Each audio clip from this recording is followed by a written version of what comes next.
She was a waitress with a crippled leg who fell at the feet of a mafia boss and begged him not to hurt her because she couldn't run. He looked at her and saw his dead sister, who'd had the same injury. What she didn't know, his mercy would make her a target for every enemy who wanted to destroy him. The lunch rush at Bellinate had just ended when the black SUVs pulled up outside. Clara wiped down table 7, her left leg dragging slightly as she moved between chairs. The spinal injury from the car accident 2 years ago had stolen her mobility, her nursing career, and nearly her hope. But she'd learned to work through the pain. Bills didn't pay themselves. "Clara, can you take the wine inventory to the back?" Maria, the new server, asked nervously. The girl was barely 20, still jumpy around customers. "Sure, honey. Just stack them by the..." The front door slammed open. 6 men in dark suits flooded into the restaurant. The air temperature seemed to drop 10 degrees. Clara's hands froze on the wine bottle she'd been holding. She recognized the type instantly. The expensive shoes, the cold eyes, the way they moved like predators who owned every room they entered.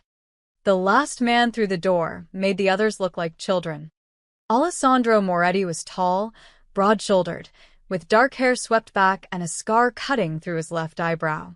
He wore a charcoal suit that probably cost more than Clara made in 6 months. His presence filled the restaurant like smoke. You couldn't see it, but you felt it choking the air from your lungs. "Where's Giordano?" His voice was smooth, almost pleasant. That made it worse. Tony Giordano, the restaurant owner, emerged from the kitchen.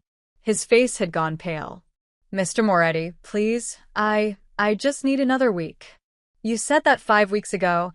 Alessandro walked slowly between the tables, his men fanning out behind him. "My patience isn't infinite, Tony." Clara's heart hammered. She'd heard the rumors everyone in this neighborhood had. Alessandro Moretti ran the South Side with an iron fist. Protection money, gambling, construction contracts. Cross him, and you disappeared. Pay him, and you stayed in business. Simple math. But Tony's wife had cancer. Clara knew the restaurant was barely surviving. "Please, Mr. Moretti," Tony's voice cracked. "The medical bills, they're killing us. Sophia's treatments. Your wife's illness isn't my concern. Your debt is." Alessandro stopped at the bar, running his finger along the wood. $12,000, Tony. That's what you owe for 6 months of protection. I can get you 5 by Friday. You'll get me 12 by tonight, or I burn this place down. Maria gasped behind Clara. The wine bottle the girl had been holding slipped from her shaking hands. Everything happened at once. The bottle crashed into the wine rack behind the bar. Glass exploded across the floor. Red wine splattered like blood across the white tiles. Maria stumbled backward, her face twisted in terror. One of Alessandro's men lunged toward her. Clara didn't think. She just moved. "Wait." She didn't mean. Clara threw herself between Maria and the advancing thug, her arms spread wide. "She's new. She's scared. Please don't." Her bad leg buckled. The world tilted sideways. Clara's cane clattered away across the wet floor. She fell hard, her hands catching her weight at the last second.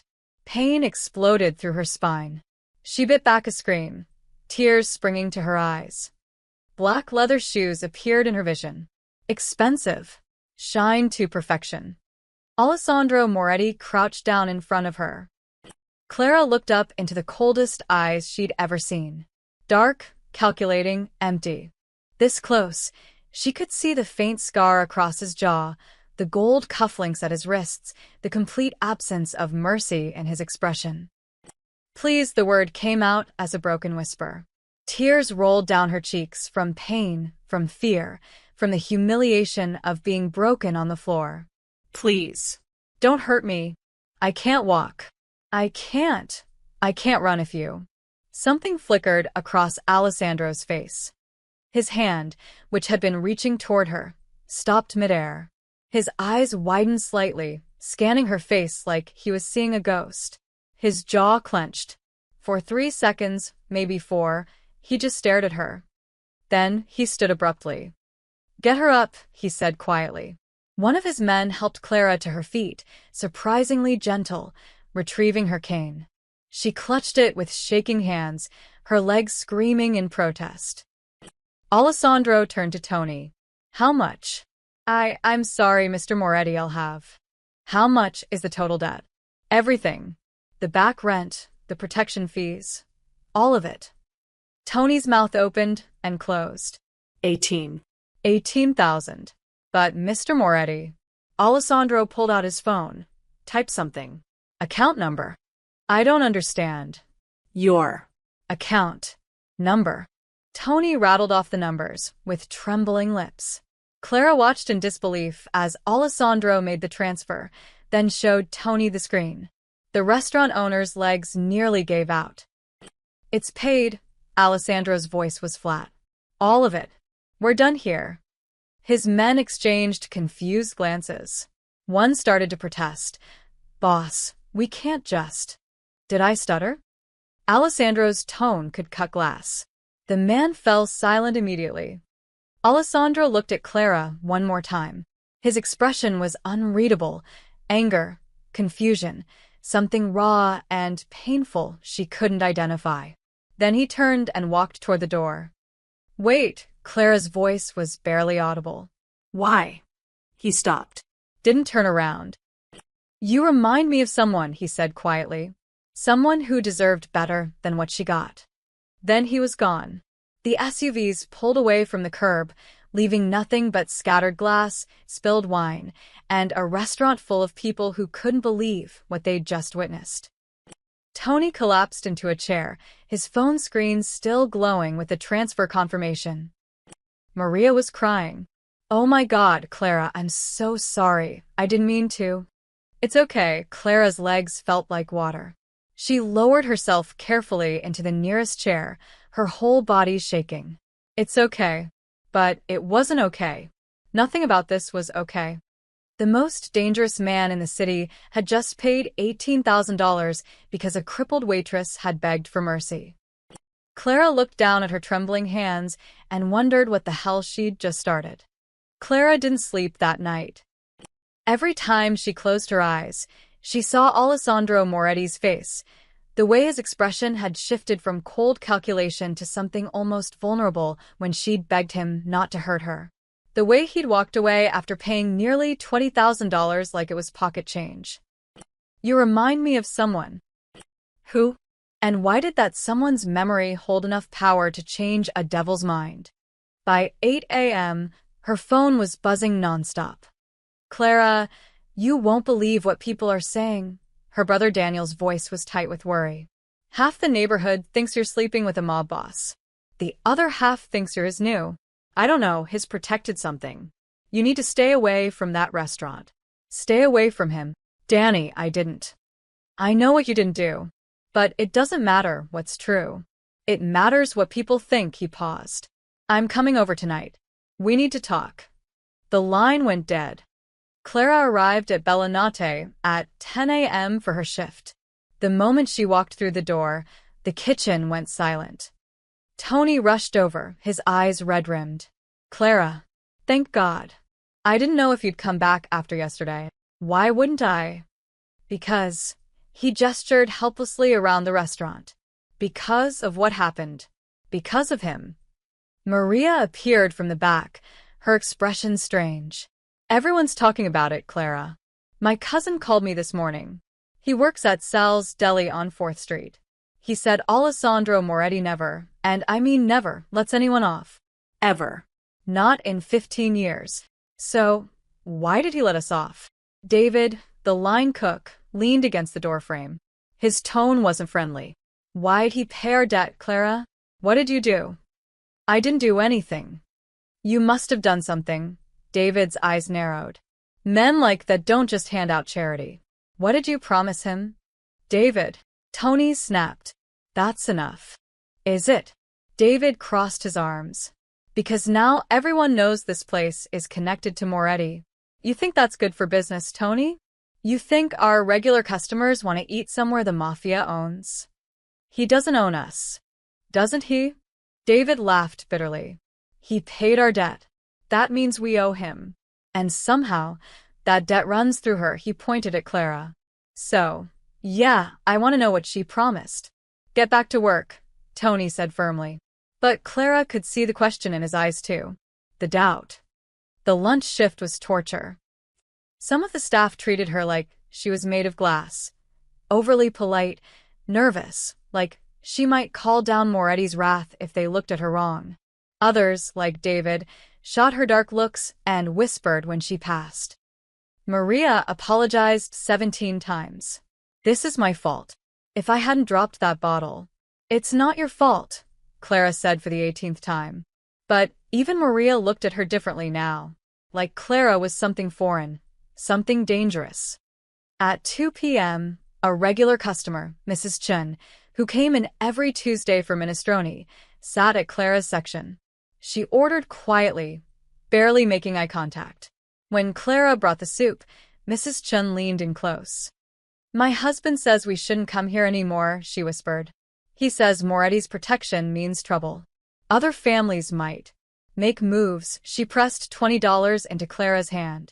I like you, honey, but we can't come back. I'm sorry. She left half her soup uneaten.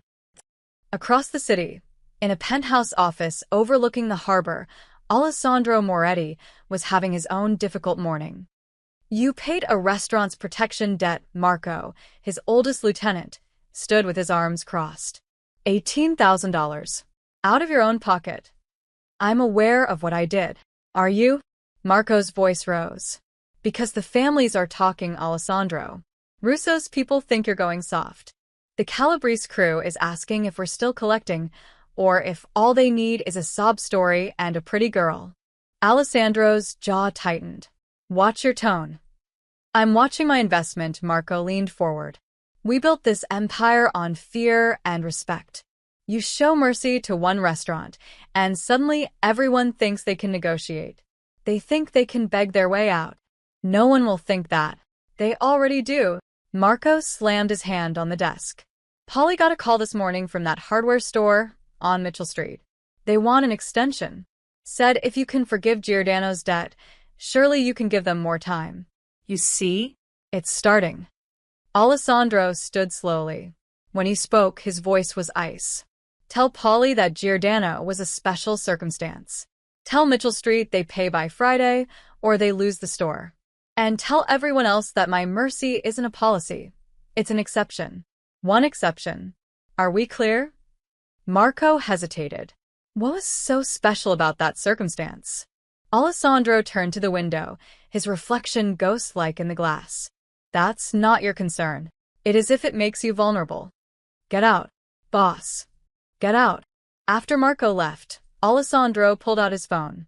He scrolled to a photo he kept in a locked folder. His sister, Lucia, 15 years old, smiling despite the wheelchair, despite the spinal injury that had stolen her ability to walk. She'd been dead for 12 years. Drunk driver, wrong place, wrong time. He'd killed the driver, of course. Slowly, but it hadn't brought her back. Yesterday, when that waitress had fallen at his feet, whispered those words, I can't walk, it had been like Lucia's ghost had materialized in front of him. The same dark hair, the same desperate courage in her eyes, the same broken body trying to protect someone else. He'd paid that debt for Lucia, not for Clara. But even as he thought it, he knew it was a lie. Alessandro made a call. Vinny, I need background on someone. Clara, I need her last name. Who is this? The waitress from yesterday. Bellinate. Find out everything. He hung up and stared at the city below. One exception, he'd told Marco. But Alessandro had this sinking feeling that this exception was going to cost him more than $18,000. 3 days after the incident, Alessandro Moretti walked back into Bellinate.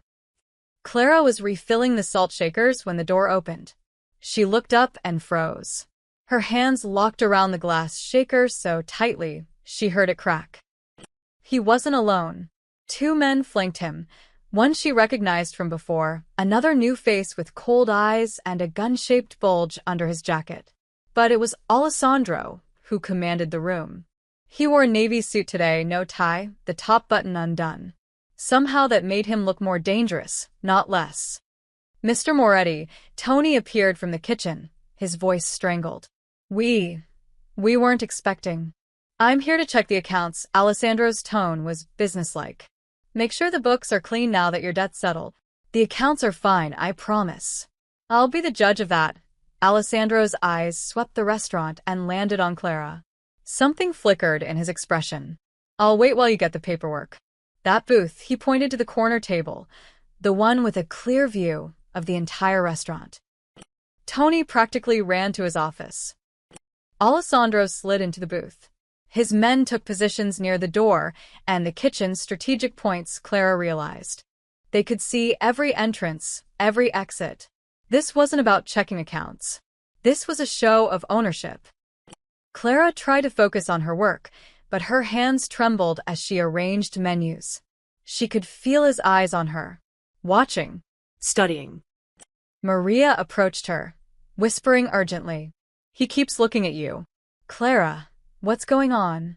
I don't know. Should I take that section? No, Clara didn't know why she said it. I'll handle it. She picked up a water pitcher and walked to his table. Her cane clicked against the tile with each step.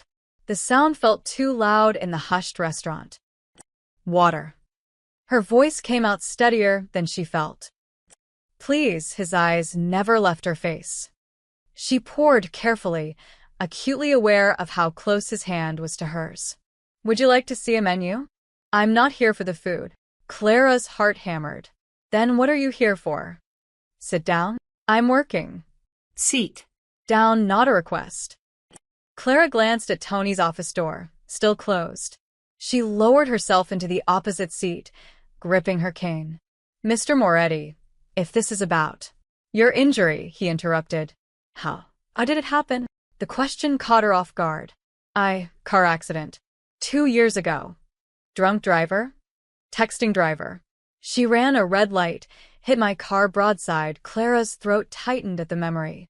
I was a nurse. Night shift at County General. I was driving home. Alessandro's jaw clenched. Spinal damage. L4, L5 compression fracture. The surgery helped, but she gestured to her cane. This is as good as it gets. You were a nurse. I am a nurse. Just not a practicing one. Can't stand for 12-hour shifts anymore. Bitterness crept into her voice. Lost my career, my apartment, my savings on medical bills. But at least I'm alive, right? Where's your family? The personal questions were making her uncomfortable. Why does that matter? Answer the question, Clara. Hearing her name in his voice sent a chill down her spine. Just my brother, Daniel. Our parents died when we were young. Danny raised me, she met his eyes. Now it's my turn. Why are you asking me this? Alessandro leaned back, his expression unreadable. You protected that girl. The one who dropped the wine. You knew what my men might do, and you got between them anyway. She was terrified. You could barely stand. You were in pain. But you still tried to shield her. His voice dropped lower. Why? Because she's 20 years old and scared, and it was an accident. Clara's own voice rose. Because someone had to. Because that's what you do when someone's in trouble. You help them. Even if you're broken yourself. Especially then. Silence stretched between them.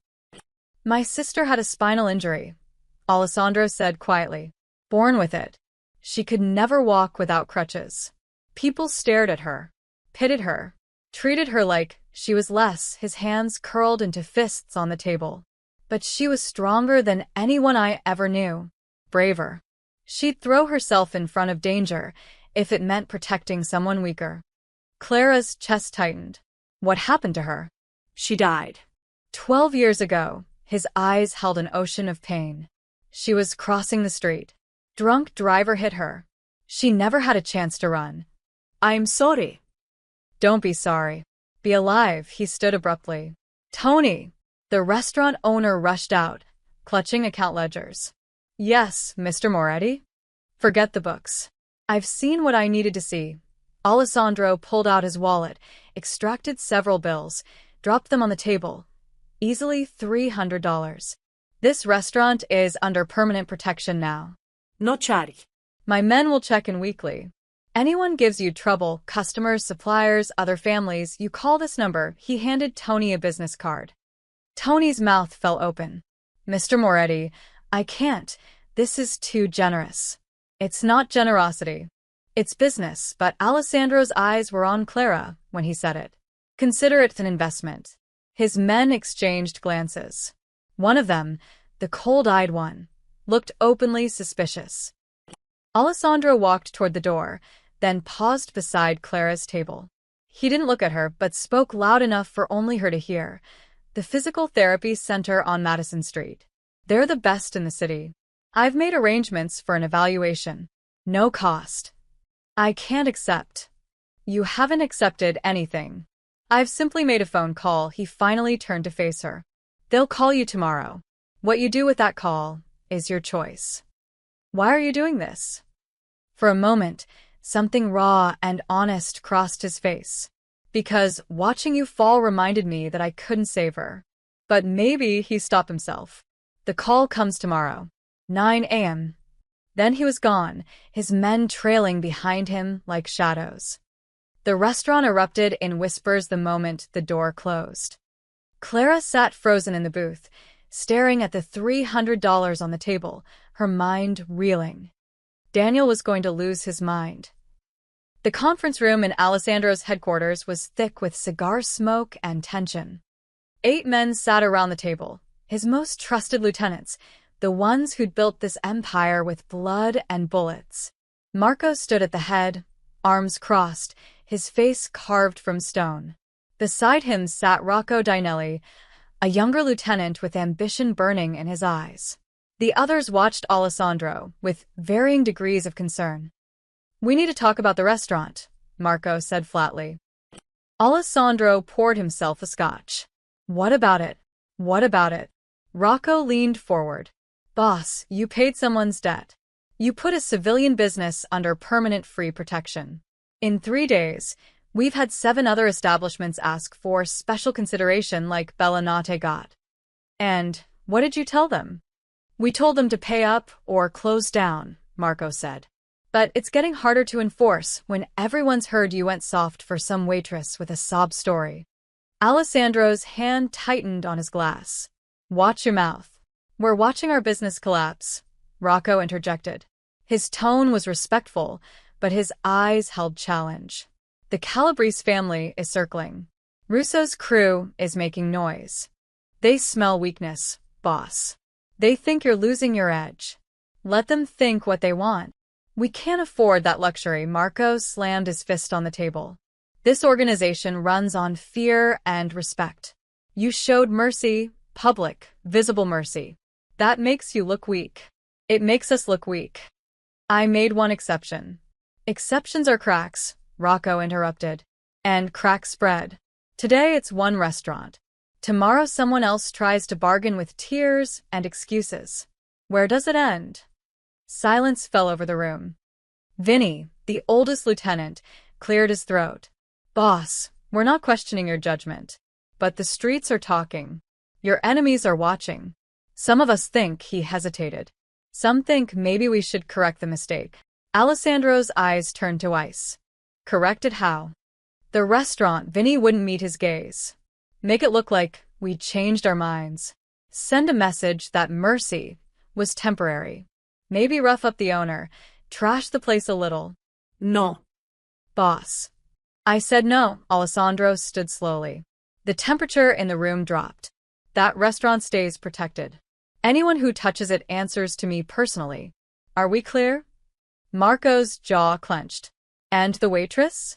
The one you're paying medical bills for? That's my business. It becomes our business when it affects operations, Rocco said smoothly. Boss, we respect you. We've followed you for years. But this woman, whoever she is, she's becoming a liability. The families are already asking questions. How long before someone decides to use her to get to you? Then we protect her. Why? The question came from Tony Greco, a quiet lieutenant who rarely spoke. Boss, why are you doing this? What's so special about this woman that you'd risk everything? Alessandro's hand moved to his inside pocket, where he kept Lucia's photo. He didn't pull it out. These men knew about his sister. They'd attended her funeral, paid respects. But they didn't understand. They'd never understand. She reminds me of someone I failed, he said quietly. Someone I couldn't save. This time, I can. This time it'll get you killed, Marco said. Or worse, it'll get us all killed. The other families see compassion as weakness. They'll move against us. Let them try. Rocco exchanged a glance with Marco. Boss, maybe you need some distance from this situation. Let us handle the restaurant, the woman. You've got bigger concerns, the shipment next week, the meeting with the New York families. I'll handle my own concerns. Alessandro drained his scotch. This conversation is over. The restaurant stays protected. The woman stays safe. Anyone who has a problem with that can walk out that door right now. No one moved. But the looks they exchanged said everything. Good, Alessandro headed for the door. Marco, I want security doubled on my personal assets. Rocco, coordinate with our people in the precincts. I want to know if anyone's been asking questions about Bellinate or anyone associated with it. On it, boss, Rocco said. Too quickly. Too eagerly.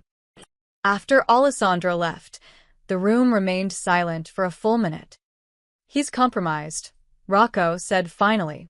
You all see it. One woman, and suddenly 15 years of reputation, means nothing.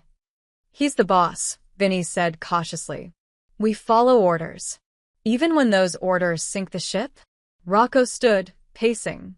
My father helped build this organization. I've bled for it. I'm not watching it fall apart because Alessandro caught feelings for some crippled waitress. Marco's eyes narrowed. What are you suggesting? I'm suggesting we protect him from himself. Rocco lowered his voice. The Calabrese family reached out to me yesterday. Just a feeler.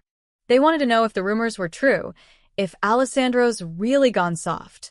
I told them no, obviously. Obviously, Marco repeated, his tone flat. But if the boss keeps this up, they won't need rumors. They'll see it themselves. Rocco leaned on the table. Maybe we make our own move. Something small. Something that reminds Alessandro why mercy is dangerous. Show him what happens when you leave doors open. You're talking about going behind his back, Tony said. I'm talking about saving this family. Rocco's eyes gleamed. All we need is the right opportunity. The right pressure point. And he'll snap back to the man we need him to be. Marco was quiet for a long moment. I'm not betraying Alessandro. I'm not asking you to. I'm asking you to trust that I have his best interests at heart, Rocco smiled. This woman is a weakness. Weaknesses can be removed. If Alessandro finds out, he won't. Not until it's done, and he's thanking us for it. Rocco straightened his jacket. Just keep doing your jobs. I'll handle the rest. He left the room, already pulling out his phone. In the hallway, he scrolled to a contact labeled personal. He'd gotten the number 2 days ago from a bartender who worked Calabrese territory. The boss has a blind spot, he typed. Might be worth exploring. The reply came within seconds. Tell us more. Rocco smiled and kept walking. Behind him, through the closed door, Marco stared at the empty seat where Alessandro had Saturday. God help us all, he muttered. The envelope arrived at Clara's apartment on Thursday morning. It was thick, expensive paper, delivered by courier. No return address.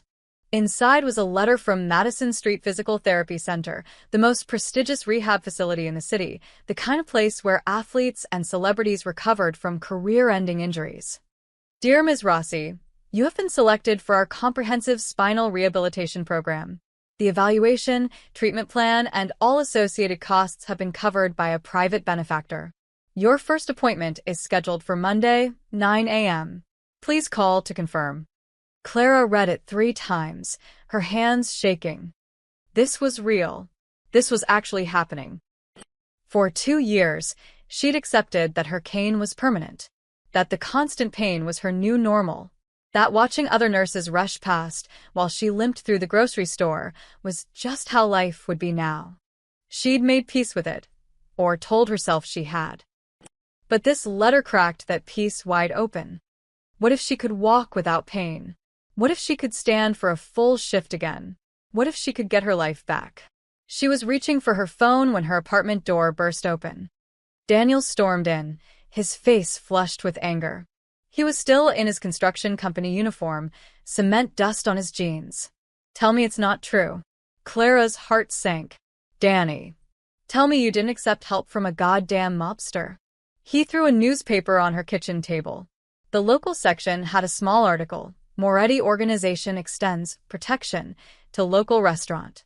No mention of Clara by name, but anyone in the neighborhood could connect the dots. I didn't accept anything yet. Yet. Daniel's voice rose. Clara, are you insane? You know who Alessandro Moretti is? What he does? He paid Tony's debt. Nothing is free with these people. Daniel paced her tiny living room like a caged animal. You think he dropped 18 grand out of the goodness of his heart?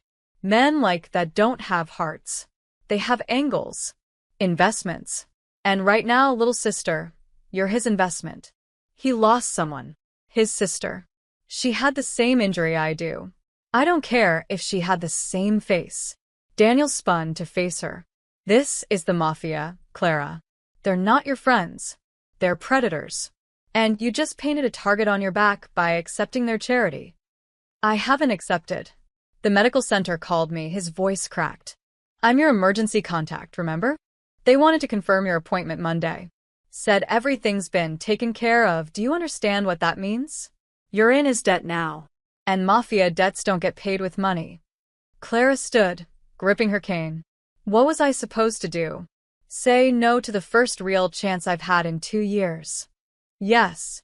Easy for you to say. The words erupted from somewhere deep and wounded. You're not the one who can't walk right. You're not the one who lost everything because some idiot couldn't put down her phone for 5 seconds.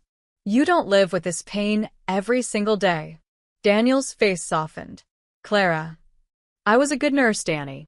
I helped people. I saved lives. And now I can barely carry a tray of drinks without wanting to cry. Tears burned her eyes. This is my chance. Maybe my only chance. And you want me to throw it away because the money came from the wrong person? I want you to stay alive. Daniel's voice dropped to almost a whisper. I want you to stay safe. And taking favors from Alessandro Moretti is the opposite of safe. Maybe I'm tired of being safe. Clara wiped her eyes roughly. Maybe I'm tired of being careful and grateful and settling for scraps. He's offering me hope, Danny. When's the last time anyone offered me that? Hope with strings attached. All hope has strings. She was yelling now, months of frustration pouring out. You think I don't know there's a catch? You think I'm stupid? But at least it's a chance. At least it's something other than this. She gestured at her cane, her small apartment, the life she'd been trapped in. Daniel stared at her for a long moment. Then he sank onto her couch, his head in his hands. You have no idea what you're getting into. Something in his tone made Clara pause. What does that mean? Nothing. Danny. It means these people are dangerous in ways you can't imagine. He looked up at her, and she was shocked to see fear in his eyes. Real, bone-deep fear. Promise me something. Promise me you'll be careful. Promise me if anything feels wrong, if he asks you for anything, you'll walk away. I promise. I mean it, Clara. These men, they seem charming at first. They act like they're helping. But it's always a trap. Always. His voice was so certain, so specific, that Clara wondered what he wasn't telling her.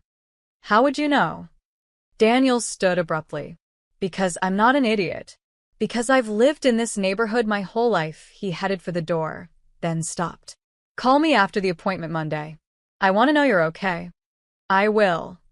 After he left, Clara picked up the letter again. Her first appointment was in 4 days. She called the number, her heart pounding. Madison Street Physical Therapy. How can I help you? This is Clara Rossi. I'm calling to confirm my appointment Monday at 9-inch. Wonderful, Ms. Rossi. We'll see you then. And may I say, you're very fortunate. Dr. Chen doesn't usually take new patients, but your benefactor was quite insistent on the best care possible. Your benefactor. Not a benefactor. Your. Like she belonged to him already. Clara hung up and stared at her reflection in the darkened TV screen. A woman with tired eyes and a cane. A woman who'd been offered a miracle by the devil himself. "What am I doing?" she whispered to her reflection. But she already knew the answer. She was accepting. Because hope, even dangerous hope, was better than slowly dying inside. She'd just have to pray the price wasn't more than she could pay. Outside her apartment, in a car parked half a block down, one of Alessandro's men lowered his camera. He'd photographed Daniel's arrival and departure, captured the argument through the thin walls with a directional microphone. He dialed his boss. "Sir, the brother's a problem. He's trying to talk her out of it." Alessandro's voice was cold. "Let him try. But if he interferes further, I want to know about it immediately." "Understood." The car pulled away into the night, leaving Clara alone with her hope and her fears. Alessandro sat in his office at 2 a.m., unable to sleep. The city sprawled below him, a grid of lights and shadows. Somewhere out there, Clara Rossi was probably awake too, staring at that letter, wrestling with the same questions he'd been asking himself for 3 days. Why was he doing this? It wasn't just about Lucia anymore. He'd used that excuse with his men, with himself. But the truth was more complicated. When Clara had looked up at him from the floor, terrified and vulnerable, yet still trying to protect someone else, something inside him had shifted. Something he'd thought died with his sister. He picked up his phone and called Vinny. "Boss." Vinny's voice was groggy. "It's 2 a.m. I need a complete background check. Clara Rossi, the waitress from Bella Notte." Silence. Then, "Boss, is that wise?" Getting more involved. "I didn't ask for advice. I asked for information." Alessandro's tone left no room for argument. "Everything. Family, employment history, medical records, financial situation. I want to know who she is." "You want me to dig into her brother too?" "Daniel Rossi." Alessandro paused. He hadn't mentioned a brother. "You know him." Another pause, longer this time.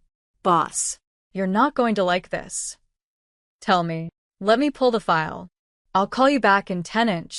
Alessandro waited, his instincts screaming that whatever was coming would change everything. 7 minutes later, his phone rang. "Daniel Rossi," Vinny said without preamble. Age 32. Currently works construction for Hendrix Company. But 8 years ago, he worked for us. Alessandro sat forward. Doing what? Low-level runner. Pickups, deliveries, basic enforcement. He was young, maybe 24. Worked under Marco's crew for about 18 months. "I don't remember him." "You wouldn't. He was nobody. Just another kid trying to make quick money." Vinny's voice hardened. "Until he wasn't." "What did he do?" "He got greedy. Started selling information to the Calabrese family, shipment schedules, meeting locations, who was paying protection and who wasn't. We didn't catch it for months. Cost us 3 good men and nearly $250,000 in lost product." Alessandro's blood went cold. When? 7 years ago. Summer of 2018. Marco wanted him dead. We had a kill order ready. Vinny paused. But then he disappeared. Went underground. By the time we found him again, his parents had just died in a house fire. He had a teenage sister to raise, Clara. She was only 16". The pieces clicked together with brutal clarity. Marco decided killing him would leave the girl alone, Vinny continued. She was innocent, just a kid. So we let it go. Told Rossi if he ever stepped foot in our territory again, if he ever came near our business, the protection for his sister ended. He's kept his distance ever since. Alessandro stared at the city lights, his mind racing. Does he know I'm the one helping her? If he doesn't, he will soon. The whole neighborhood's talking. Vinny's voice dropped. Boss, this changes things. You're protecting the sister of a man who betrayed us. If the other families find out, if Marco finds out. Marco knows about Rossi's betrayal. He was the one who caught him. He's the one who wanted him dead. But he doesn't know Rossi is Clara's brother. Not yet. The last name's common enough. But if he digs, Vinny trailed off. What do you want me to do? Alessandro stood, walking to the window. Down below, the city slept, unaware of the bomb that had just been dropped in his lap. The smart move was to cut ties. Walk away from Clara, let the medical appointment cancel, pretend the last few days had never happened. Daniel Rossi was a traitor. His sister, by extension, was tainted by that betrayal. In Alessandro's world, that was enough for a death sentence. But Clara didn't know. She'd been 16 when her brother made his mistakes. She'd lost her parents, her health, her career. And now she was struggling to survive while her brother, the brother who'd raised her, protected her, carried the weight of his sins in silence. "You still there, boss?" "Did Clara know?" Alessandro asked. "About her brother's involvement with us?" "No indication of it. She was in high school when it went down, focused on getting into nursing school. By all accounts, Daniel kept that life completely separate from her. And after? When he left, he told her he was getting out of construction work, going legitimate. She never questioned it." Vinny paused. "Boss, she's innocent in this." "But innocent doesn't matter if the wrong people find out." Alessandro's jaw clenched. The irony was almost poetic. He'd paid a debt to protect a woman who reminded him of his sister, only to discover she was the sister of a man who'd betrayed him. A man he should have killed years ago. "Keep this quiet," Alessandro said finally. "No one else knows about the connection. Not Marco, not Rocco, nobody. You're still going forward with the medical treatment?" "Yes, boss." "She's not responsible for her brother's mistakes." Alessandro's voice was steel. "And Daniel kept his end of the bargain. He stayed away. Maybe that's penance enough. Or maybe it's a setup," Vinny said carefully. "Maybe he sent her into that restaurant knowing you'd be there. Maybe this whole thing is a play." Alessandro had considered that. But he'd seen Clara's face when she fell, heard the genuine terror in her voice. No one was that good an actor. "It's not a setup. She doesn't know what her brother did. And she's not going to." Alessandro turned from the window. "Continue the background check. I want to know everything about her. But the brother connection stays buried." "Understood." "Understood. And if Daniel makes a move, then we deal with it. But until then, Clara Rossi is under my protection. Anyone who touches her answers to me." After hanging up, Alessandro pulled out Lucia's photo again. His sister smiled up at him, frozen at 15, forever innocent. "What would you do?" he whispered to the image. But he knew the answer. Lucia had always believed in second chances, in judging people by their own actions, not their family's sins. She'd believed in forgiveness. It had gotten her killed. Alessandro tucked the photo away and poured another scotch. He was protecting the sister of a traitor. If his men found out, it would look like weakness or insanity. If his enemies found out, they'd use it against him. If Daniel found out, Alessandro knew, the fragile peace between them would shatter. But somehow, impossibly, Alessandro didn't care. Clara Rossi had reminded him what it felt like to want to save someone. And for the first time in 12 years, that felt more important than revenge. Even if it destroyed him. Monday morning, Clara arrived at Madison Street Physical Therapy Center 15 minutes early. The building was sleek glass and chrome, the kind of place that screamed money. The waiting room had leather chairs, abstract art on the walls, and a coffee bar with an actual barista. This wasn't a clinic. This was a spa for broken bodies. "Ms. Rossi?" A woman in pristine white scrubs approached with a warm smile. "I'm Dr. Chen." "Welcome." The evaluation took 2 hours. X-rays, mobility tests, strength assessments. Dr. Chen was thorough, professional, and optimistic in a way Clara's previous doctors hadn't been. "Your bone structure has healed well," Dr. Chen explained, pointing to the scans. "The issue is muscular compensation and nerve inflammation. With aggressive physical therapy, targeted exercises, and possibly a minor corrective procedure, we could see significant improvement. I'd estimate 60 to 70% mobility restoration." Clara's throat tightened. "Really? Really? It won't be easy, and it won't be quick. But yes, Ms. Rossi, I believe we can help you walk without assistance." Clara left the clinic in a daze, clutching a treatment plan and a schedule for 3 sessions per week. Hope felt dangerous and wonderful all at once. She didn't notice the man in the gray sedan across the street, or the camera lens pointed at her through the tinted window. 3 blocks away, in a restaurant that fronted for Calabrese family operations, Tommy the Knife Calabrese studied the photographs his man had just delivered. That's her? Tommy flicked through the images. Clara entering the clinic, Clara leaving with a folder, Clara struggling to hail a cab with her cane. Doesn't look like much. She's nothing, his lieutenant Frankie confirmed. Waitress. No criminal record. No connections. But Moretti's paying for her medical treatment. Top-tier facility, best doctors. Word is he's got men watching her apartment. Tommy leaned back, a slow smile spreading. Alessandro Moretti, the man who killed 3 people for looking at him wrong, is playing guardian angel to a crippled waitress. Hell must have frozen over. Makes him vulnerable, Frankie said. We could grab her, send a message. No, Tommy's eyes gleamed. Not yet. First, we watch. We learn. We figure out exactly how deep this goes. Then we decide how to use it. He tapped one photograph. Clara's face, unguarded and hopeful. Everyone has a weakness, Frankie. Even the devil. That evening, Alessandro appeared at Bellinate just as the dinner rush ended. Clara was wiping down tables when she saw him. He was alone this time, no bodyguards, dressed more casually in dark slacks and a black button-down. Somehow that made him more intimidating, not less. We're closed, she said, though her heart hammered. I know. I told Tony to lock up and leave. We need to talk. Clara glanced toward the kitchen. It was empty. She was alone with the most dangerous man in the city. About what? How was your appointment? So he knew she'd gone. Of course he did. It went well. Dr. Chen thinks. She stopped. Why are you really here? Alessandro moved closer. Not threatening, just present. Because I wanted to see if you'd actually go. If you'd accept the help. Why wouldn't I? Because your brother told you not to. He saw her expression shift. I have people watching out for you, Clara. For your safety.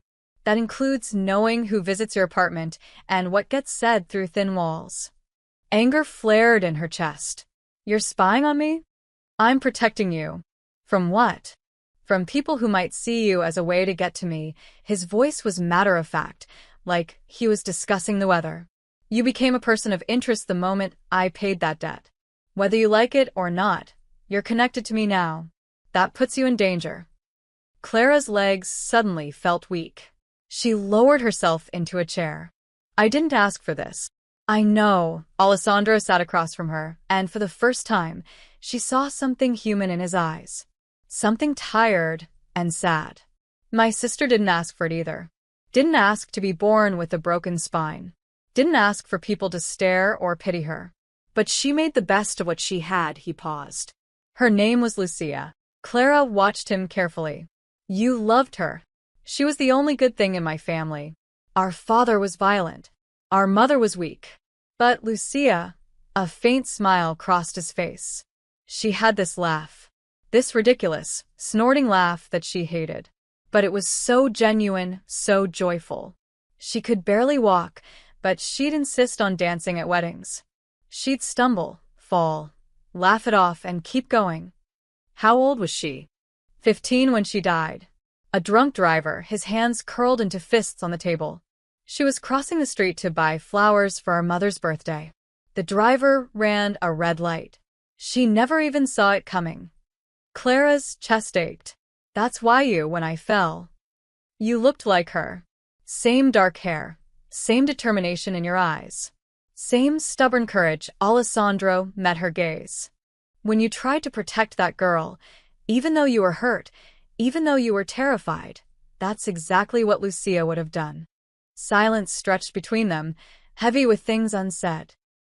I'm not your sister, Clara said softly. I know. And I can't be your second chance at saving her. I know that too. Alessandro leaned forward. But maybe you can be your own second chance. Maybe you can take what I'm offering and rebuild your life. Not for me. For you. Clara studied his face, the sharp angles, the scar through his eyebrow. The the weight of violence and grief he carried. He was a monster. Everyone said so. But monsters didn't talk about their sisters with tears in their eyes. "Why do you do it?" she asked suddenly. "The violence. The protection rackets. All of it. Because it's all I know. Because my father taught me that power is the only thing that matters," he smiled bitterly. "And because good men die young. I decided a long time ago to be the man others fear, instead of the man who gets destroyed." "Is that what your sister would have wanted?" The question hit him like a physical blow. He stood abruptly. "I should go." Alessandro. He stopped, his name and her voice freezing him in place. "Thank you," Clara said quietly. "For the treatment. For protecting the restaurant. For seeing me when you could have just walked past." He turned back, and the look in his eyes made her breath catch. It wasn't cold anymore. It was raw and complicated and dangerous in an entirely different way. "Be careful, Clara," his voice was low. "People are watching you now. Don't go anywhere alone. Don't trust strangers. And if anything feels wrong, anything, you call me." He placed a card on the table with a phone number. Day or night. Then he was gone, leaving her alone with the ghost of his sister and the weight of his protection. Outside, in the gray sedan parked down the block, Frankie took another photograph. The boss was going to love this. Alessandro was reviewing shipping manifests when Marco burst into his office without knocking. "We have a problem." Marco's face was grim. He threw a manila folder on the desk. "Big one." Alessandro opened it. Inside were surveillance photos: Clara leaving her apartment, Clara at the clinic, Clara at Bellinate. Different angles, different days. Professional quality. His blood turned to ice. "Where did you get these?" "One of our guys in the Calabrese crew. Tommy's planning something." He's had men on the waitress for 3 days now." "How many men?" "At least 4 that we've identified. Could be more." Marco pulled out another photo. This one showed Clara and Alessandro talking inside Bellinate through the window. "They've got documentation of your visits. They're building a file." Alessandro's jaw clenched so hard it ached. "What's the play?" "They're going to grab her. Use her as leverage or humiliation. Maybe both. Tommy wants to prove you're weak, that emotions make you sloppy." Marco's voice dropped. "And boss, he's not wrong. You've been visiting her, paying her medical bills. The whole city knows she's your soft spot now." "When?" "Soon." "Maybe this week." Marco sat down heavily. "There's more. Rocco's been making calls." Alessandro's eyes snapped up. "What kind of calls?" "To the Calabrese family." "To some of Russo's people. He's been testing the waters. Seeing who'd be interested in new leadership if you keep making questionable decisions." Betrayal tasted like copper in Alessandro's mouth. "You have proof?" "Phone records. Witness statements." "Yeah, I've got proof." Marco pulled out another folder.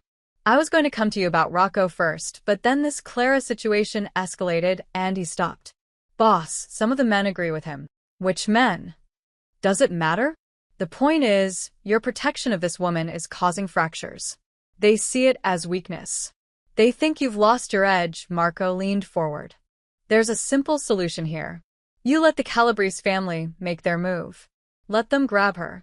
Then you respond with overwhelming force. You kill everyone involved, get the girl back, and you prove you're still the same ruthless bastard you've always been." Alessandro stared at him. "You want me to use Clara as bait. I want you to turn a liability into a power move. You save her. You look strong doing it. Everyone remembers why they fear you." Marco's voice hardened. "Or you keep coddling her, keep making exceptions, and watch your empire crumble while Tommy Calabrese and your own lieutenant plot your downfall. Get out, boss. Get out." Alessandro's voice was deadly quiet. "Before I do something we'll both regret." "Marcos tu slowly." At the door he paused. "You're choosing her over us. You know that, right? Over everyone who's bled for you, killed for you, built this empire with you. You're throwing it away for a woman you've known for a week." I said get out. After Marco left, Alessandro made 3 calls. The first was to Vinny. "I want 4 men on Clara Rossi. 2 undercover, following her everywhere she goes. 2 stationed outside her apartment building, alternating shifts. Best men we have. Boss, that's a lot of manpower. I don't care. Make it happen. And Vinny, I want updates every 4 hours. Where she goes, who she talks to, if anyone suspicious comes within 50 feet of her. Understood. The second call was to his arms dealer. I need a clean car. Bulletproof, tinted windows, GPS tracker.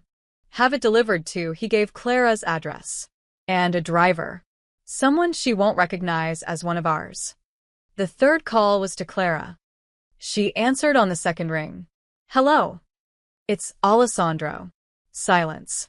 Then, how did you get my number? I get everything I need, he softened his tone. Listen to me carefully. For the next few days, I need you to be extra cautious. Don't go anywhere alone. Don't take unfamiliar routes. Don't talk to strangers. You're scaring me. Good. You should be scared, he paused. There are people who want to hurt you to get to me. I have men protecting you, but you need to stay alert. Maybe I should just stop the treatments. Stop coming to the restaurant. If I'm putting people in danger. No, the word came out harder than he intended. You keep living your life. You keep going to your appointments. I'll handle the rest. Alessandro, I can't. Clara, his voice dropped. I've done terrible things. Hurt people. Destroyed lives. But I won't let anyone hurt you. Not while I'm breathing. Do you understand? Another silence, longer this time. Why do you care so much? Because when she smiled, something in his chest loosened. Because when she talked about nursing, her eyes lit up with a passion he'd forgotten existed. Because she'd looked at him like he was human, not a monster, and that single look had cracked something open inside him that he'd kept locked away for years. Because I failed Lucia, he said instead. And I won't fail again. After hanging up, Alessandro stood at his window, watching the city. His men were questioning him. His lieutenant was plotting against him. His enemies were circling. And at the center of it all was a woman with a cane and kind eyes who'd somehow become the most important thing in his world. Marco was right. He was choosing her. Over the empire. Over the loyalty. Over everything he'd built. And the terrifying part was, he'd make the same choice again. His phone buzzed. Vinny. Guards in position. She's home safe. Alessandro released a breath he didn't know he'd been holding. Across town, in a basement that smelled of mold and violence, Rocco met with Tommy Calabrese. He's doubled her security, Rocco said, sliding photos across the table. For men minimum. Probably more we haven't spotted. Tommy grinned. Perfect. That means she matters. The more he protects her, the more valuable she becomes. He lit a cigar. We'll need to be smart about this. I can't just grab her off the street now. I might have a way. Rocco pulled out his phone. Her brother. Daniel Rossi. He's been trying to get her to cut ties with Alessandro. What if we reach out to him? Convince him we can help get his sister to safety. He'd trust you. He's desperate and stupid. Yeah, he'd trust me, Rocco smiled. We use the brother to get the sister. Alessandro comes running. And then he drew his finger across his throat. Tommy laughed. I like it. Make the call.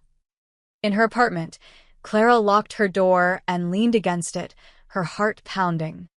She'd noticed the men watching her building. Noticed the car that had followed her home from the clinic. She wasn't stupid. This was real. The danger was real. And somewhere in the darkness, Alessandro Moretti was standing between her and people who wanted to hurt her. She should run. She should disappear. She should never have accepted his help. But when she closed her eyes, she saw his face when he talked about Lucia. Saw the grief and guilt he carried like weights around his neck.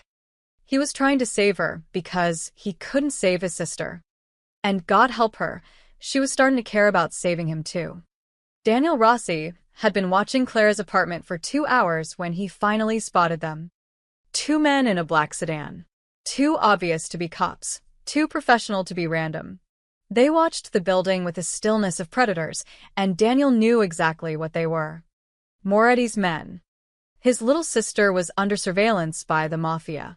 The nightmare he'd spent 8 years trying to prevent had finally arrived. He drove away before they spotted him, his mind racing.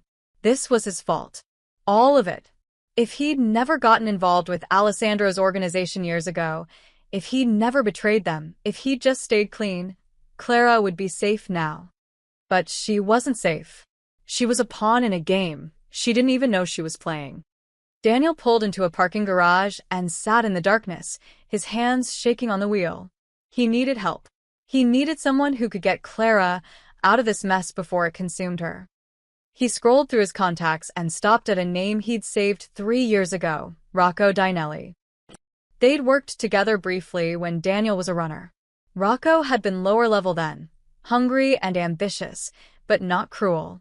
He'd even warned Daniel once that Marco was getting suspicious.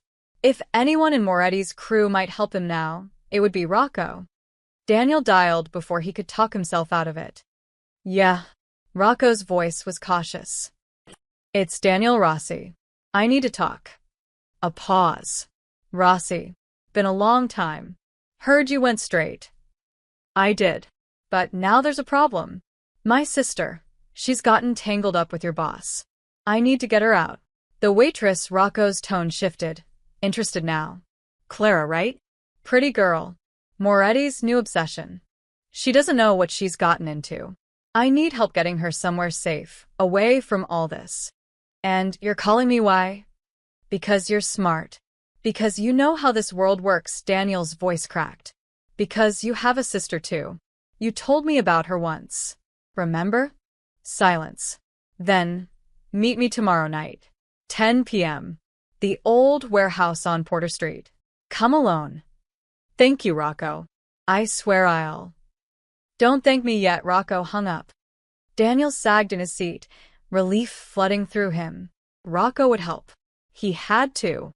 In his penthouse, Rocco smiled as he ended the call. Then, he dialed Tommy Calabrese. The brother just took the bait.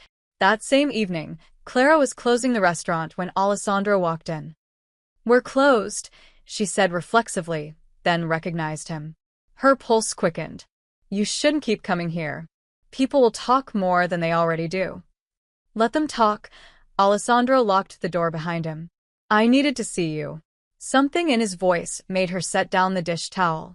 He looked different tonight, tired, his tie loosened, a weariness in his eyes she hadn't seen before. Human. What's wrong? Everything.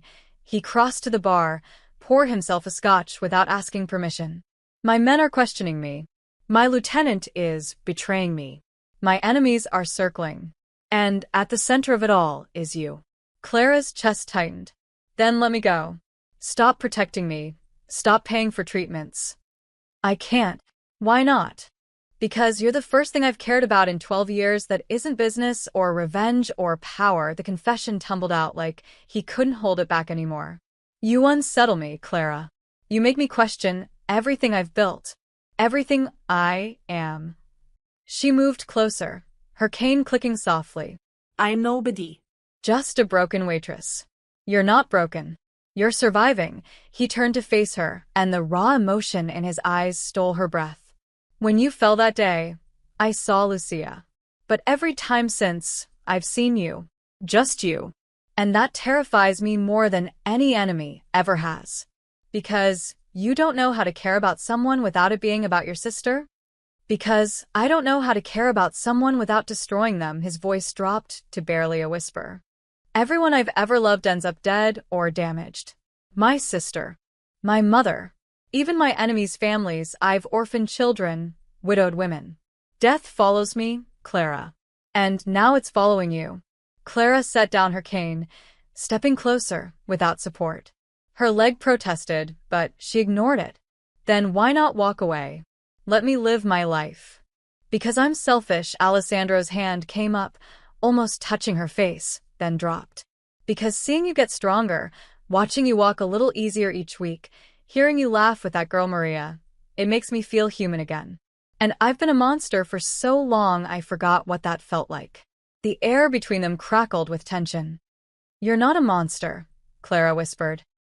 Yes, I am. I've killed people. Everhart. You saved my restaurant. You're giving me my life back. You protected Maria. She reached out, her fingers brushing his hand. Monsters don't cry when they talk about their sisters. Alessandro's fingers closed around hers. His touch was warm, careful, like he was afraid she'd shatter. You make me want to be better. That's dangerous for both of us. Maybe some dangers are worth it. They stood there, hands linked, the empty restaurant around them feeling like the only safe place in the world. Alessandro's thumb traced circles on her palm, and Clara felt heat spread through her body that had nothing to do with fear. Clara, his voice was rough. I know she didn't know. This was insane. He was Mafia. She was nobody. This could only end in blood and tears. But when he looked at her like that, like she was precious, like she mattered, like she was something worth protecting, she couldn't remember why she should care about the inevitable ending. I should go, Alessandro said, but he didn't move. Yes, Clara agreed, but she didn't step back. His phone buzzed. He ignored it. It buzzed again, insistent. With a curse, he pulled it out. His expression darkened as he read the message. I have to handle something. What's wrong? Nothing you need to worry about, but his jaw was tight. Remember what I said. Stay alert. Don't trust anyone. And Clara? He looked at her one more time, and she saw fear in his eyes. Actual fear. No matter what happens, know that I... He stopped himself. Just be careful. Then he was gone, leaving Clara alone with her racing heart and the lingering warmth of his hand in hers. Outside, Alessandro read Vinny's text again. Calabrese crew moving assets. Something's happening. Timeline accelerated. They were coming for her. Soon. Alessandro made a call as he climbed into his SUV. Double the guards. I want 8 men on her. And find out what the Calabrese family is planning. I don't care what it costs. He'd burn the whole city down before he let them touch her. Across town, Rocco hung up with Tommy Calabrese and smiled. Tomorrow night, the brother would lead them right to her. And Alessandro Moretti's empire would finally crumble. Clara's Wednesday physical therapy session ran late. Dr. Chen had been thrilled with her progress. She'd walked 15 feet without her cane during the evaluation. 15 feet of pain and trembling muscles, but 15 feet of freedom. Clara left the clinic at 8:47 p.m. with tears of joy in her eyes and her cane feeling lighter in her hand. The street was quieter than usual. Most businesses had closed. The parking lot was poorly lit, half the overhead lights flickering or dead. Clara fumbled for her phone to call a cab when she heard the footsteps. 3 men emerged from behind a van. Not Alessandro's men. She'd learned to recognize his guards by now. These were different. Harder. Predatory. Clara Rossi? The one in front smiled. He had a scar running down his neck. Someone wants to talk to you. Clara's heart slammed into her throat. I don't know you, but we know you. We know you're special to Alessandro Moretti. He moved closer. That makes you special to us too. Clara backed up, gripping her cane. Stay away from me. Can't do that, sweetheart. Boss's orders, Skarnek nodded to the others. Grab her. They lunged. Clara swung her cane hard, catching one man across the face. He yelped, stumbling back. But her bad leg buckled with emotion, and she nearly fell. The second man grabbed her arm. She screamed, twisting away, but her injury made her slow, weak. His grip was iron. Little fighter, Skarnek laughed. Moretti likes them with spirit. A car screeched around the corner, high beams blazing. 2 men erupted from the vehicle before it fully stopped, Alessandro's guards.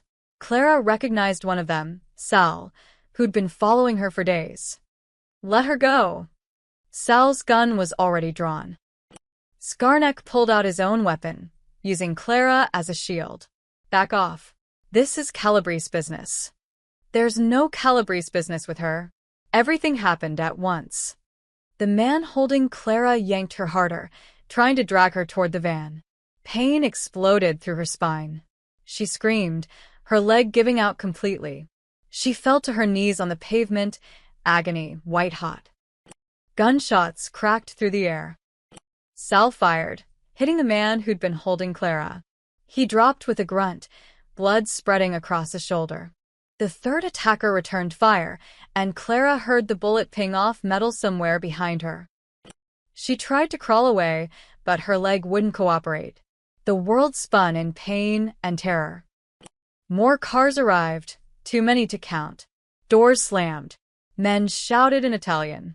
The fight escalated into chaos, fists, gunfire, the sickening sound of bone meeting bone. Then a voice cut through everything like a blade. "Where is she?" "Alessandro." Clara looked up through tears and saw him striding through the carnage like an avenging angel. His suit jacket was gone, his white shirt sleeves rolled up, and there was something absolutely terrifying in his eyes. "Boss, she's here, she's okay," Sal started. Alessandro's gaze found Clara on the ground, saw her clutching her leg, saw the blood on her palms from where she'd scraped them raw on the pavement. His expression went from fury to murderous. He turned to Skarnek, who was backing toward the van. "You touched her."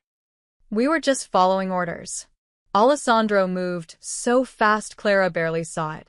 One moment, he was 10 feet away. The next, his fist connected with Skarnek's jaw with a crack that made Clara flinch. The man went down hard. Alessandro didn't stop. He hauled Skarnek up by his collar and slammed him against the van once, twice, 3 times. "Who sent you?" Each word punctuated with violence. "Calabrese, Tommy Calabrese," Skarnek choked out. "We were just supposed to grab her, bring her." "Where?" "Warehouse on Porter Street. Please, I'm just following." Alessandro hit him again, and this time the man went limp. Alessandro dropped him and turned to his men. "2 of you take him. Keep him alive. I want him to tell Tommy exactly what happens when you touch what's mine." Then he was kneeling beside Clara. His hands were gentle, impossibly gentle, checking her for injuries. "Where does it hurt?" "My leg, I fell." Clara was shaking so hard, she could barely speak. "They were going to take me. But they didn't." "You're safe now," his voice was soft, meant only for her, completely different from the rage he'd just displayed. "Can you stand?" "I don't know." He scooped her up before she could protest, lifting her like she weighed nothing. Clara's arms went around his neck instinctively. This close, she could feel his heart hammering, could smell gunpowder and cologne, and something uniquely him. "The clinic," she started. "Forget the clinic. I'm taking you somewhere safe." He carried her to his SUV, his men forming a protective circle around them. One of the attackers was dead. Another was being loaded into a car, unconscious. The third was bleeding but conscious, zip-tied and shoved into the back of another vehicle. Alessandro settled Clara in the passenger seat, his hands checking her over one more time. "You're sure you're not seriously hurt?" "Just my leg."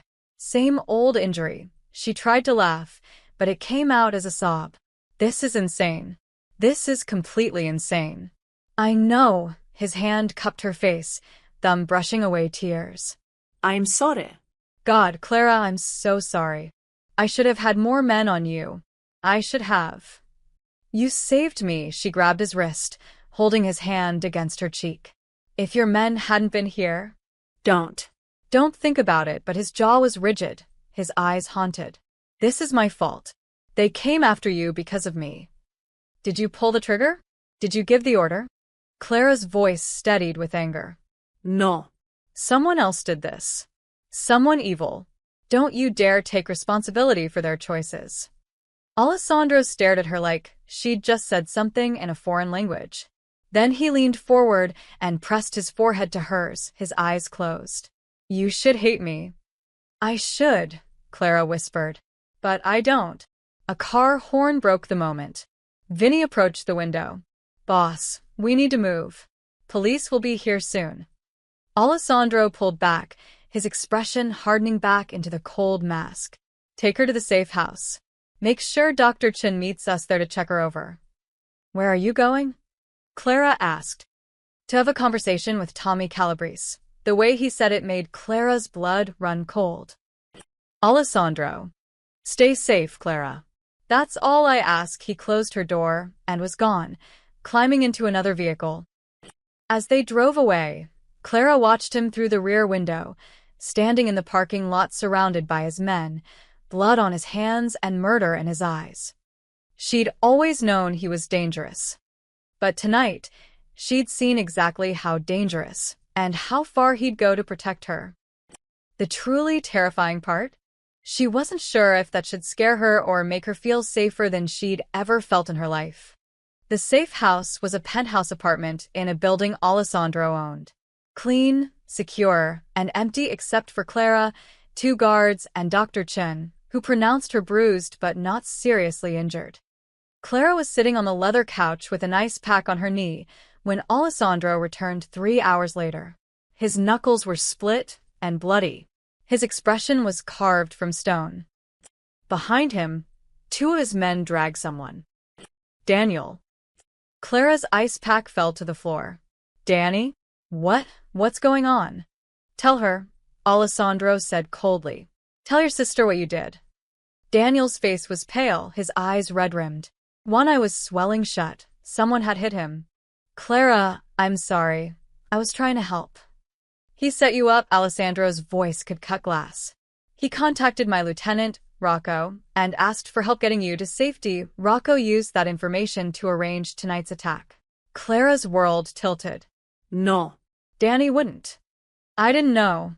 Daniel's voice cracked. I swear, Clara, I thought Rocco would help. I thought he could get you away from all this. I didn't know he'd. A sob escaped him. I'm so sorry. You're sorry? Alessandro moved closer, his rage barely contained. She almost died tonight. They were going to use her to destroy me. And you handed them the perfect opportunity. I was trying to protect her from you. Daniel shouted. From the Mafia, from this life, from what, exactly? Alessandro's voice dropped dangerously low. From the man paying for her medical treatment? From the guards keeping her alive? Or maybe from the monster you helped create when you sold intelligence to my enemies 8 years ago? Clara's breath caught. What? Daniel's face went white. You didn't think I knew?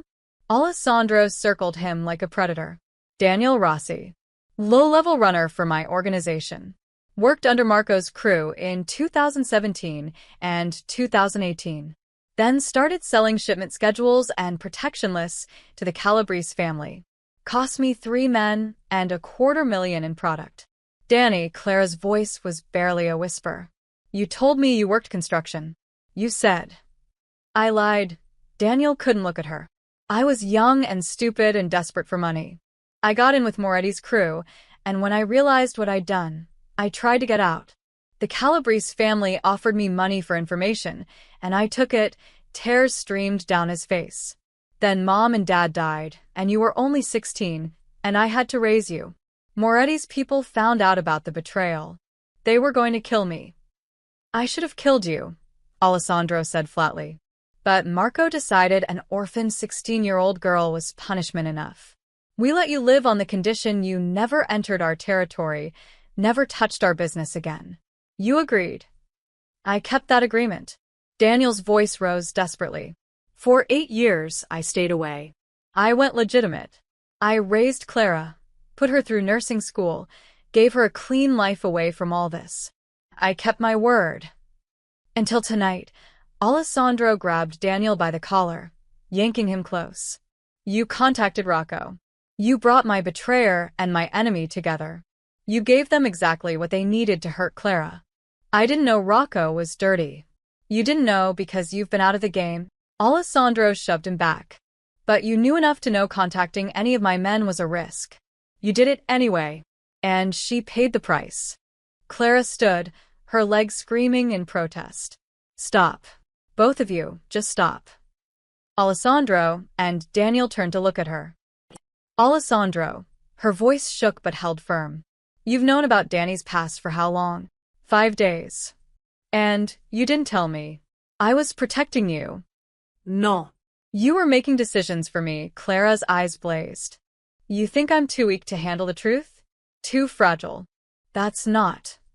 And you. She turned to Daniel, tears streaming down her face. You lied to me for 8 years. Let me believe you were just some construction worker. Let me think we were safe, normal, clean. I built my whole life on a lie. Clara, I was protecting you. Stop protecting me. The shout tore from her throat. Both of you. I'm not a child. I'm not some fragile thing that needs to be wrapped in cotton wool. I'm a grown woman who deserves the truth, even when it's ugly. Silence fell over the room. Clara wiped her eyes roughly. Danny, you were young and scared, and you made a mistake. I understand that. But you should have told me. You should have trusted me with the truth.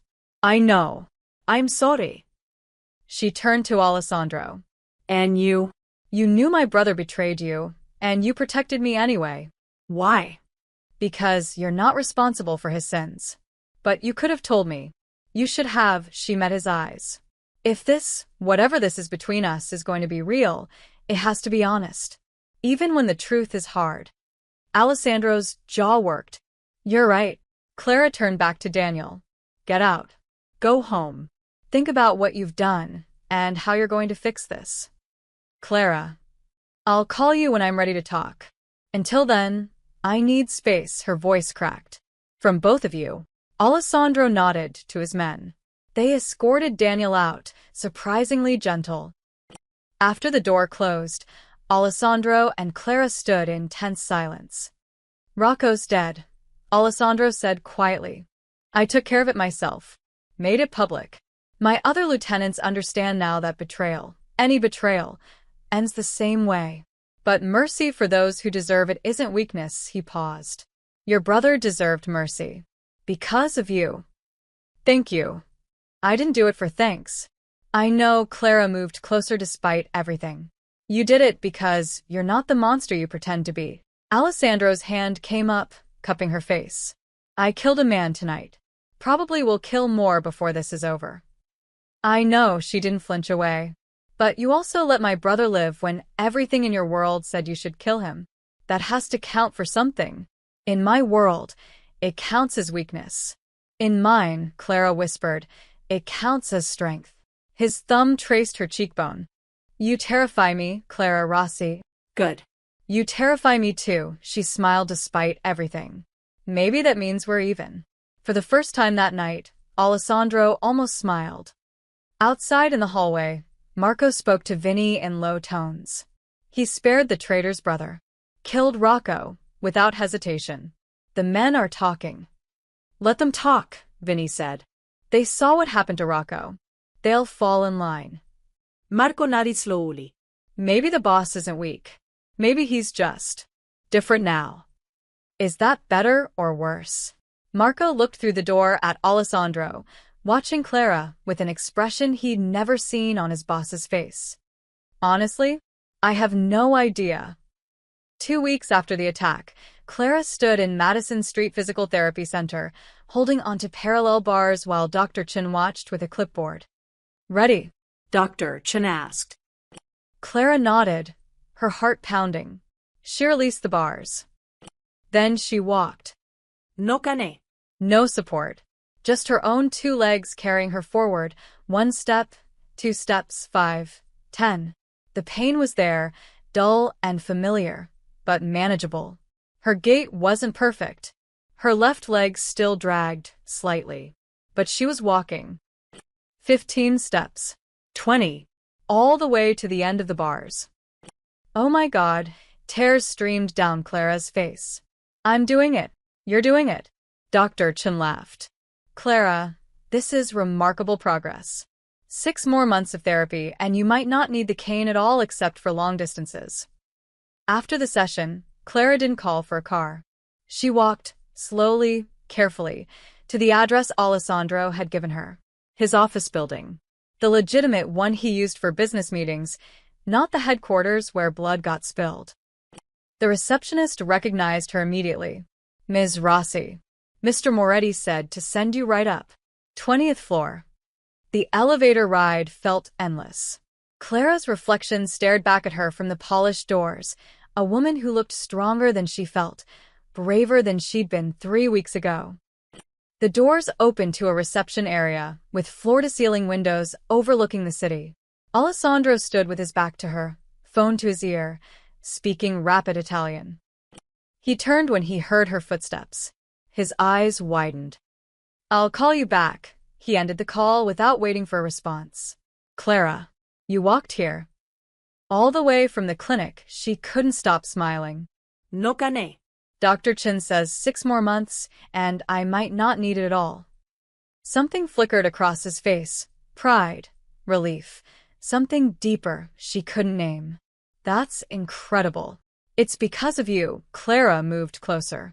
"The treatments, the therapy, the best doctor's money can buy. You gave me my life back. You did the work. The pain, the exercises, the determination. That was all you. But you gave me the chance." She stopped a few feet away. "I came to thank you. And to tell you something." Alessandro's expression guarded itself. "What?" "I know who you are. What you do. The violence, the criminal empire, all of it." Clara's voice was steady. "I'm not naive enough to think loving you changes that." His breath caught. "Loving me?" "Yes." She met his eyes without flinching. "Somewhere between you paying my restaurant's debt and you killing a man to protect me, I fell in love with you. It's terrifying and probably stupid, but it's true." Alessandro closed the distance between them in 2 strides. "Clara, I'm not asking you to change. I'm not asking you to leave your world." Her hand found his. "I'm just asking you to let me in. The real you. Not the monster you show everyone else. Not the man who thinks he has to carry Lucia's ghost forever. Just." Alessandro. His forehead pressed to hers, his eyes closed. "You deserve better than me. Maybe. But I don't want better. I want you." She squeezed his hand. "You once told me you don't want me to owe you. So, I'm choosing this. Choosing you. Not out of debt or gratitude or fear. Just because when I look at you, I see a man who's capable of terrible things but chooses mercy when it matters. That's enough for me. It shouldn't be enough. But it is." Clara pulled back to look at him. "You can't ignore what I stirred in you. You said that yourself. Well, you can't ignore what you stirred in me either. You made me want to fight again. To heal. To hope." That's not nothing." Alessandro's hands cupped her face like she was something precious. "I can't promise you safety. My enemies will always look at you as a weakness. Then we'll face them together. I can't promise I'll ever be the man you deserve. I don't want the man I deserve. I want the man I choose." Clara smiled through her tears. "And I choose you, Alessandro Moretti. All of you. Even the dark parts. Especially the dark parts. Because those dark parts are trying so damn hard to protect something good." He kissed her then, gentle, reverent, like he was afraid she'd disappear.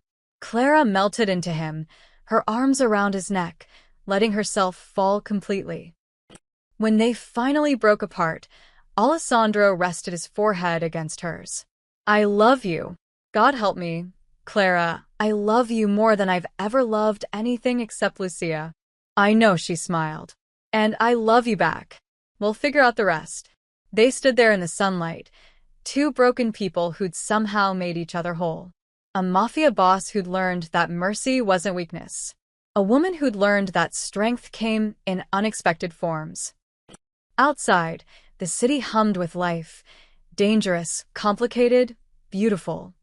And for the first time in 12 years, Alessandro Moretti looked at his world and felt something other than emptiness. He felt hope. Clara took his hand. "Walk with me?" "Where?" "Anywhere. Everywhere," she grinned. "I'm just getting used to this whole walking thing. Might as well show off." Alessandro laughed, a real laugh, genuine and warm, and let her lead him toward whatever came next. Behind them, through the window, the city stretched endlessly. Ahead of them lay danger, enemies, complications neither could predict. But they'd face it together, the devil and his waitress, walking forward into an uncertain future. And somehow, impossibly, that was enough.